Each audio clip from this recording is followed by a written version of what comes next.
The biggest connection between healthy hair and overall health is probably our diet. It's important to have protein in the diet to have healthy hair, but also a varied diet with fruits and vegetables. Welcome to Women's Health and Longevity by Seneca Women, presented in partnership with P&G and Walgreens. We're living in an age of scientific breakthroughs. Technology, AI, and medical advancements are ushering in a whole new era of health and longevity. But what does that really mean for women's health? We're here to talk to experts about women's health from every angle, and we're here to demystify the science of health and suggest easy, practical things we can all do that may help us live healthier, happier, and longer. Today we're talking about how to get and maintain healthy hair with dermatologist Dr. Heather Woolery-Lloyd. What are the hallmarks of healthy hair? So when I think of healthy hair, I think of three things. I think of hydrated hair, I think of shiny hair, and I think of hair that has minimal breakage. How do you maintain that level of healthy hair, especially when you're going through different life stages? Well, one of the main things that can cause breakage and basically what we consider not healthy hair is over-processing. So color, straightening, even heat, high heat, can really damage the cuticle of the hair and give the hair kind of a dull appearance. So over-processing is a big factor. But then, of course, as we age, our hair normally thins. That's completely normal. And, it's something for us to consider. Now, if you see too much thinning, of course, I always recommend you to see a dermatologist because there's so many things that can cause hair thinning. We shouldn't be alarmed if we feel that our hair is thinning as we age. No, that's completely normal. And it's normal to lose 100 hairs a day. So. Oh, wow. Yes. Okay, good.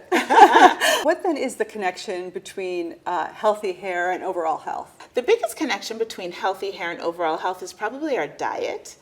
Because if you have a diet that, first of all, it's important to have protein in the diet to have healthy hair, but also a varied diet with fruits and vegetables, all of the good things that we should be eating, legumes and nuts, just a very varied diet provides our hair with the nutrients for it to be healthy. So what do you think are some of the specific issues that make healthy hair difficult for women? For example, how do hormones affect one's hair? Well, hormones can play a big role. I mean, we definitely see even changes in hair texture during puberty and then later in life when hormones change again. So my patients will say, my hair the texture has changed. Maybe it feels a little more dry, a little more wiry. Some people will say their hair will get softer or their curls will get looser. So there's so many things that hormones can do. Not always bad, but definitely as we age, changes in hormones can contribute to thinning. It seems like these are very normal things that happen to everybody through these different hormonal stages of life. Yes, completely normal to have thinning or a change in texture of hair. But if the thinning is more than you think is normal for you, definitely see a dermatologist. What about stress? Does stress affect your hair? And if so, what can we be doing about it? Stress is one of the biggest things that I see in my practice that can affect hair. Wow. So stress doesn't necessarily cause hair loss, but it can exacerbate a pre-existing condition. So someone has a different condition that predisposes them to hair loss. A major amount of stress can aggravate it and kind of promote more hair loss. So I talk a lot about stress in my patients with hair loss and managing stress and simple things you can do, meditation apps, walking outside, I call that moving meditation, nature, all of those things help to reduce our stress. And, of course, we treat medical conditions like hair loss with different interventions, but lowering your stress will definitely help. Well, that's very good to know, and another good motivation for trying to lower your stress.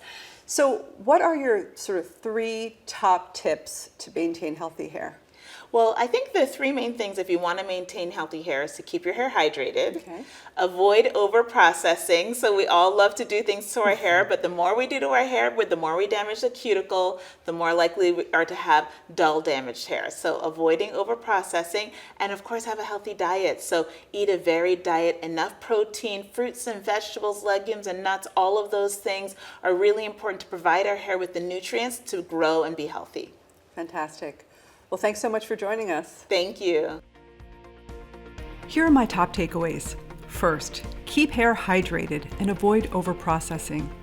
Second, try to manage stress, which can aggravate existing hair loss.